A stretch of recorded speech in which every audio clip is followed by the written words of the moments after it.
நீராக ஒழுகும் சளி கெட்டியாவது எப்படி? மூக்கில் நீராக வந்து கொண்டிருந்த சளி இப்போது கெட்டியாகி விட்டதா? அப்படியானால் உங்கள் உடல் ஒரு போரை வெற்றிகரமாக நடத்தி முடித்துள்ளது என்று அர்த்தம்.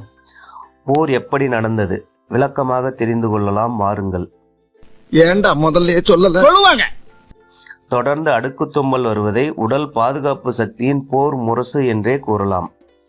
மூக்கில் நீர் ஒழுக ஆரம்பித்ததும் போர் உச்சக்கட்ட வேகத்தில் நடந்து கொண்டிருப்பதை குறிக்கிறது. சளி கெட்டியாக மாறிவிட்டது என்றால் நோய்க்கிருமிகள் உடல் பாதுகாப்பு சக்தியின் கட்டுப்பாட்டிற்குள் வந்துவிட்டது என்று அர்த்தம். ரிஸ்க் எடுக்கிறலாம் எனக்கு ரஸ்க் சாப்பிடுற மாதிரி. சளி கெட்டியாகும் போது உடலில் நடப்பது என்ன? நோய்க்கிருமிகள் அதிகம் இருக்கும்போது உடலில் நீர் சக்தியை பயன்படுத்தி நோய்க்கிருமிகளை நீரில் கலந்து வெளியே தள்ளிக்கொண்டே இருக்கும்.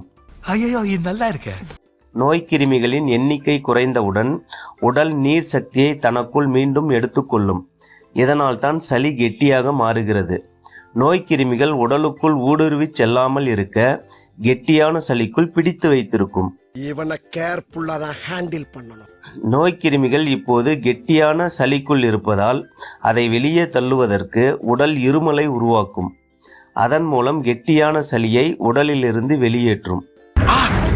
சளி கெட்டியாக இருமலுடன் வெளியே வருவது நோய் அல்ல, உடல் ஆரோக்கியமாகவும் உடலின் பாதுகாப்பு சக்தி ஆற்றலுடனும் செயல்படுகிறது என்பதை குறிக்கும்.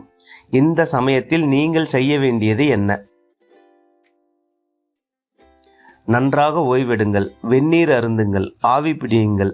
இவை சளி இலகுவாக வெளியேற உடலுக்கு நீங்கள் செய்யும் பேருதவியாக இருக்கும். இப்பதான் சார் நிம்மதியா இருக்கு. அப்ப நாங்க உத்தரவு வாங்கிட்டுங்களா?